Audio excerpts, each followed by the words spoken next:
Idea है पर structure नहीं। नौकरियां क्यों ट्रैप बन गई है? सिस्टम नौकरी देने के लिए नहीं बना, सिस्टम कंप्लेंट्स लेने के लिए बना है। अब जो मैं बताने जा रहा हूँ वो कोई मोटिवेशन नहीं है। सच ये है, भारत का ज्यादातर बच्चा जीनियस नहीं है और ये कोई प्रॉब्लम नहीं है। प्रॉब्लम तब बनती है जब एवरेज बच्चों को जीनियस जैसा सिलेबस पकड़ा दिया जाता है। एआई से डर नहीं, एआई के ऊपर खड़े होने की समझ देना ये वीबीआई का काम है।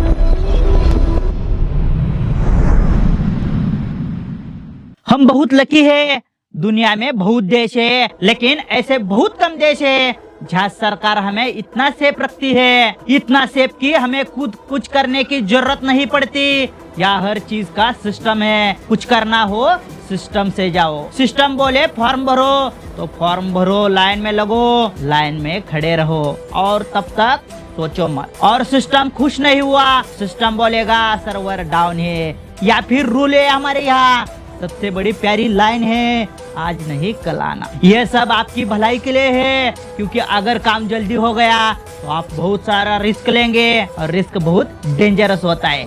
इसलिए यहाँ सुरक्षा पहले है, प्रोग्रेस बाद। धीरे धीरे हम आदत डाल लेते हैं रुकने की, इंतजार करने की और किसी और के फैसले पर चलने की। और फिर हम कहते हैं देश में अपॉर्चुनिटी नहीं है। शायद अपॉर्चुनिटी नहीं मरी, शायद हम बहुत ज्यादा सेफ हो गए। हमारी रोज की जिंदगी बहुत स्मूथ है। सुबह उठो, काम पर जाओ, बीच में कोई सरकारी काम पड़ जाए तो पूरा दिन वही निकल जाता है। मान लो आपको एक छोटा सा काम करना है, कोई बिजनेस रजिस्ट्रेशन हो, कोई लाइसेंस हो या एक सर्टिफिकेट आप चाहते हो, आजकल सब ऑनलाइन है, आज ही हो जाएगा। और यही से असली कहानी शुरू हो जाती है। वेबसाइट खुलेगी, फिर वेबसाइट बोलेगी सर्वर डाउन है। आप दोबारा ट्राई करोगे, फिर बोलेगी अंडर प्रोसेस। फिर आप ऑफिस जाओगे, वहाँ कोई बोलेगा ऑनलाइन करो और ऑनलाइन बोलेगा ऑफलाइन करो। ये सब बहुत जरूरी है हमारे लिए, क्योंकि सिस्टम को आपसे ज्यादा पता है कि आपको क्या चाहिए। आप जल्दी समझ गए तो सिस्टम फेल हो जाएगा। धीरे धीरे इंसान थक जाता है, काम से नहीं थकता, सिस्टम से थकता है और एक दिन वो कह देता है छोड़ो रहने दो। और यहाँ पे सिस्टम जीत जाती है, क्योंकि सिस्टम को आपका काम नहीं चाहिए, सिस्टम को आपका रुक जाना चाहिए। हमारा देश डिसिप्लिन्ड है, यहाँ बहुत काम लाइन में होता है। राशन की लाइन, ऑफिस की लाइन, फॉर्म की लाइन और जिंदगी की लाइन। लाइन में रहना हमें बचपन से सिखाया जाता है। आप सोचते नहीं, आप सवाल नहीं पूछते और बस इंतजार करते हैं। और जो इंतजार करता है वो परेशान नहीं करता। जब आपकी बारी आती है ना, सिस्टम बोलता है कल आना। अगर आप पूछो क्यों तो जवाब आता है रूल है क्वेश्चन नहीं करने का। रूल ऐसा होता है जिसका जवाब कोई नहीं देता, या कुछ भी अपने आप नहीं होता। हर चीज के लिए परमिशन चाहिए, काम करने के लिए परमिशन चाहिए, बदलने के लिए परमिशन चाहिए, आगे बढ़ने के लिए परमिशन चाहिए। और परमिशन वही देता है जिसे खुद कुछ करना ही नहीं होता। इस कल्चर का एक फायदा है, यहाँ कोई गलती नहीं करता, क्योंकि यहाँ कोई कुछ करता ही नहीं और जो कुछ नहीं करता उसे कोई सवाल भी नहीं पूछता। ये सिर्फ फीलिंग नहीं है, ये हकीकत है। अब बात बदलती है। अभी तक आपने जो सुना वो आपको चुभा होगा, अब जो सुनोगे वो आपको सोचने पर मजबूर कर देगा, क्योंकि अब हम भावनाओं से नहीं तत्वों से बात करेंगे। सरकार कहती है काम आसान हो गया है, सिंगल विंडो सिस्टम है, ऑनलाइन पोर्टल्स है, इजी ऑफ डूइंग बिजनेस है। अब जरा जमीन पर आते हैं। अगर एक आम इंसान छोटा सा बिजनेस शुरू करना चाहे, उसे क्या चाहिए? जीएसटी रजिस्ट्रेशन चाहिए, उद्यम एमएसएमई, लोकल ट्रेड लाइसेंस चाहिए, शॉप एक्ट चाहिए, बैंक अकाउंट चाहिए, इलेक्ट्रिसिटी बिल चाहिए। कागजों में 7 से 10 दिन जाता है, हकीकत में 1 से 3 महीने जाते हैं। और ये किसी ने बोला नहीं, एक गवर्नमेंट रिपोर्ट्स में लिखा है। एक छोटे काम के लिए 10 से 20 स्टेप, 4 से 8 अलग अलग फॉर्म, 4 ऑफिस विजिट और हर स्टेप पर एक नई अनिश्चितता। सिस्टम कहता है प्रोसेस में है। डिजिटल इंडिया का मतलब ये नहीं होता कि सब डिजिटल हो गया, मतलब ये होता है क्विक अब ऑनलाइन है, पोर्टल स्लो है, सर्वर डाउन है, डाटा सबमिट नहीं हुआ, समस्या बदली नहीं, सिर्फ स्क्रीन बदल गई है। आरटीआई में जवाब 30 दिन में आना चाहिए, ऑफिस रूल यही कहता है, लेकिन ग्राउंड रियलिटी 40-50% मामलों में समय पर जवाब नहीं मिलता। इस डिले का सबसे बड़ा नुकसान पैसा नहीं है, सबसे बड़ा नुकसान है हिम्मत। लोग कोशिश करना छोड़ देते हैं, अपने सपने छोटे कर लेते हैं और सिस्टम को नॉर्मल मान लेते हैं। ये वीडियो सिस्टम के खिलाफ नहीं, ये सिस्टम को समझाने के लिए है, क्योंकि जब तक आप समझेंगे नहीं तब तक आप बदलेंगे नहीं। अब अगला सवाल, अगर सिस्टम ऐसा है तो इससे बाहर निकलने का रास्ता क्या है? लड़े, भागे या सिस्टम के अंदर ही घुटते रहे? हमारे यहाँ सबसे पहले एक बात सिखाई जाती है, पढ़ो, नौकरी लो, सुरक्षित रहो। लेकिन सिस्टम किसके लिए बना है? जॉब सीकर के लिए नहीं या प्रोसेस चलाने के लिए नहीं। सिस्टम नौकरी देने के लिए नहीं बना, सिस्टम कंप्लेंट्स लेने के लिए बना है। नौकरियां क्यों ट्रैप बन गई है? जॉब का मतलब आज fixed entry point, fixed salary, fixed growth, fixed permission chain.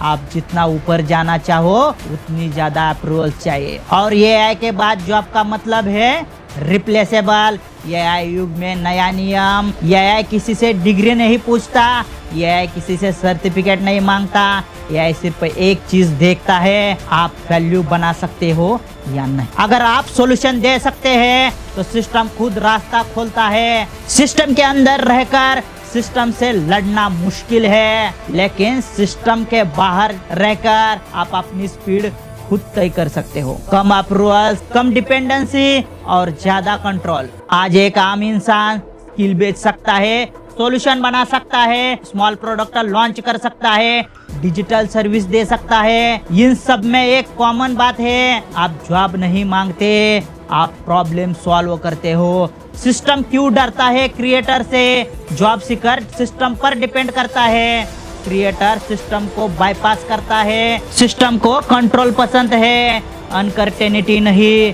Creator control नहीं मांगता, वो इम्पैक्ट बनाता है। यही गैप है जहाँ ज्यादातर लोग अटक जाते हैं। आइडिया है पर स्ट्रक्चर नहीं। यहाँ से विश्व गुरु भारती इनोवेटर शुरू होता है, ये याद रखना। विश्व गुरु भारती इनोवेटर्स कोई शॉर्टकट नहीं है, ये सिस्टम से भगाना नहीं सिखाता, सिस्टम को समझकर अपना रास्ता बनाना सिखाता है। अब जो मैं बताने जा रहा हूँ वो कोई मोटिवेशन नहीं है, ये एक वर्किंग सिस्टम है जिसे समझा जा सकता है, जिसे फॉलो किया जा सकता है और जिसे वेरीफाई किया जा सकता है। विश्व गुरु भारती इनोवेटर्स का पहला नियम है, सबके लिए एक जैसा रास्ता नहीं। सिस्टम की सबसे बड़ी गलती क्या है? सब बच्चे को एक जैसा समझना। विश्व गुरु भारती इनोवेटर्स यहाँ से अलग हो जाता है। यहाँ कोई सिलेबस नहीं दिया जाता, यहाँ पहले इंसान को समझा जाता है। Direction before education. पीबीआई में पहला सवाल ये नहीं होता। पीबीआई मतलब विश्व गुरु भारती इनोवेटर्स का शॉर्टकट। तुम कितने मार्क्स लाए? पहला सवाल होता है तुम्हें किस तरह की समस्या दिखती है, तुम किस चीज को ठीक करना चाहते हो, तुम्हारी सोच किस दिशा में जाती है। जब डायरेक्शन साफ हो जाता है तो एजुकेशन अपने आप ही सही हो जाती है। स्किल प्लस थिंकिंग का कॉम्बिनेशन। पीबीआई सिर्फ स्किल नहीं सिखाता, पीबीआई थिंकिंग सिखाता है। प्रॉब्लम को तोड़ना, सॉल्यूशन बनाना, मार्केट को समझना, वैल्यू क्रिएट करना। एआई यहाँ दुश्मन नहीं, एआई यहाँ टूल्स है। या बच्चों को बड़ी बातें नहीं दी जाती, यहाँ पहले रियल काम दिए जाते हैं। छोटा आइडिया, छोटा वैलिडेशन, छोटा एक्सक्यूशन, बिना रिस्क, बिना भारी पैसा।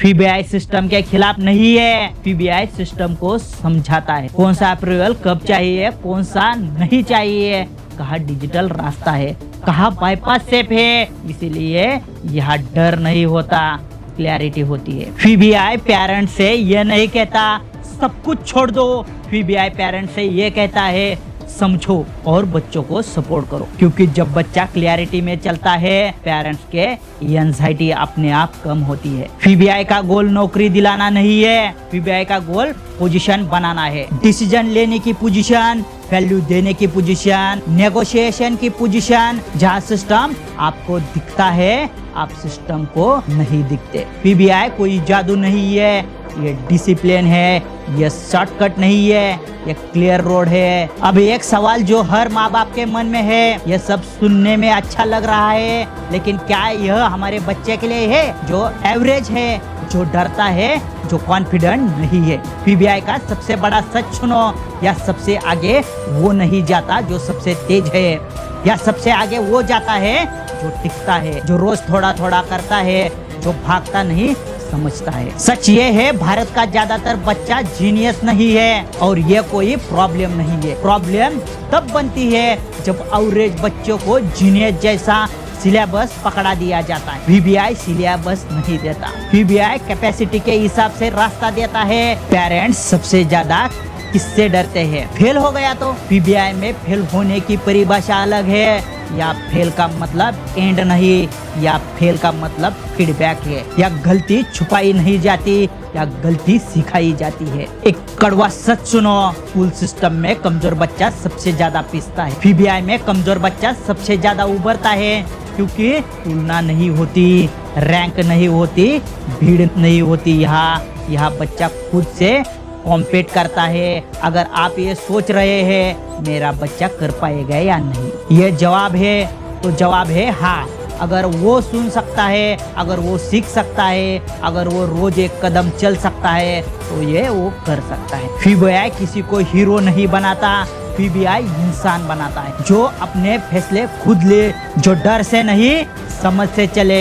एआई से डर नहीं, एआई के ऊपर खड़े होने की समझ लेना, ये पीबीआई का काम है। एआई सब खा जाएगा, एआई नौकरी खा जाएगा, एआई इंसान को बेकार कर देगा, लेकिन सच थोड़ा अलग है। एआई क्या खाता है क्या नहीं, एआई क्या करता है? दोहराव करता है, तेज करता है, कैलकुलेशन करता है। एआई क्या नहीं कर सकता? मतलब नहीं समझता, जिम्मेदारी नहीं लेता, दिशा तय नहीं करता। एआई दिमाग है, लेकिन एआई इंसान नहीं है। असली खतरा एआई नहीं है, सच सुनो, खतरा एआई नहीं है। खतरा वो इंसान है जो बिना सोचे कुछ भी कर रहा है, जो सिर्फ इंस्ट्रक्शन फॉलो करता है, जो खुद डिसीजन नहीं लेता। एआई ऐसे इंसान को रिप्लेस करता है। पीबीआई एआई के रिजल्टिंग जनरेशन के लिए बना है। या बच्चा एआई से डरता नहीं, या बच्चा एआई को इस्तेमाल करता है, प्रॉब्लम डिफाइन करता है।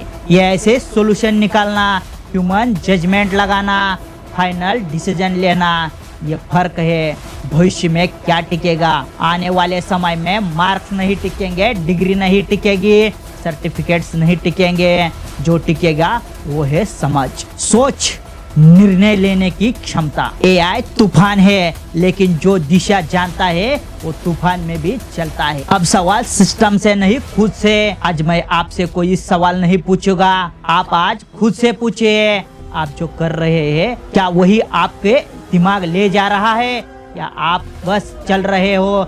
सिस्टम कभी आपको रोकेगा नहीं, सिस्टम आपको इतना बिजी रखेगा, आपको रुककर सोचने का वक्त ही नहीं मिलेगा। यही सबसे बड़ा ट्रैप है। विश्वगुरु का असली मतलब, विश्वगुरु कोई व्यक्ति नहीं है, कोई संस्था नहीं है। विश्वगुरु एक सोच है, वो सोच जो सवाल पूछती है, जो डर से नहीं चलती, जो दिशा खुद तय करती है। आप चाहते तो इस वीडियो को एक मोटिवेशन समझकर बंद कर सकते हैं, या आप इसे एक संकेत मान सकते हैं। जो लोग सिस्टम का इंतजार करते हैं, इतिहास उन्हें याद नहीं रखता। इतिहास उन्हें याद रखता है जो अपने बच्चों के लिए रास्ता बदल देते हैं। फैसला आपका है।